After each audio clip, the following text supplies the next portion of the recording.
to Nerd Index. Today we're going to give our final review for Yakuza Fiance.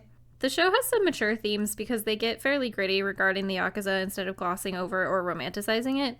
There's a decent amount of fighting, and while the animation for it isn't ultra flashy, I think it is still well done. The art style as a whole is actually really cool. It's kind of interesting that they made Yoshino into basically a political hostage, but she doesn't let the situation get to her and instead decides that she's going to show Kirishima who's boss. Yeah, it was fun to see how she tries to get above him, like selling her kidney. Or did she sell her kidney? That actually makes me another point where I actually really liked her cousin. She was so snarky and funny. The same person. No, the cousin and what was she going to be, a news anchor? Model? Whatever. Something like that. Secondary woman that looks exactly the same. We'll have to find the meme where it was like, corporate wants you to see the difference between this picture and this picture, because I literally had to point out to you that they were two different characters. Yep. Kirishima is the embodiment of a red flag, and his behavior will always keep you guessing what's going to happen next. But Yoshino's no pushover and can definitely hold her own with him, both in mind games and in tussles.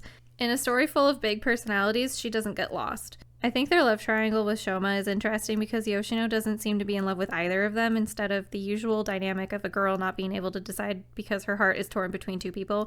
And as the viewer, you could easily imagine her fitting well with either one of them in a real relationship, though I'm partial to Shoma. I'm a sucker for the childhood friend winning. And I don't even know how to explain that scandalous hand-holding scene other than to say that I was very thrown off and it was an interesting way to end the season. I saw a couple people say that Kirishima let his intrusive thoughts win in that moment. But it makes me feel like Yoshino is in for a rough time now that they're actually dating, and she might not maintain as much of her balance in their power dynamic moving forward. So, who is best guy? Neither of them. I didn't like either of them that much.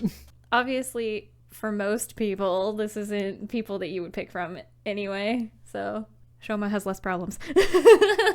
Okay, so then, which tattoo did you like better? I think I like Shoma's better, mostly just because of his arms. Yeah, the way that they did the waves and the flowers is really pretty. So overall, I felt like it held up really well against my experience of reading the manga, and I hope we get a season 2 here, just like everything else. I'm always hoping for a season 2, and this was an 8 out of 10 for me.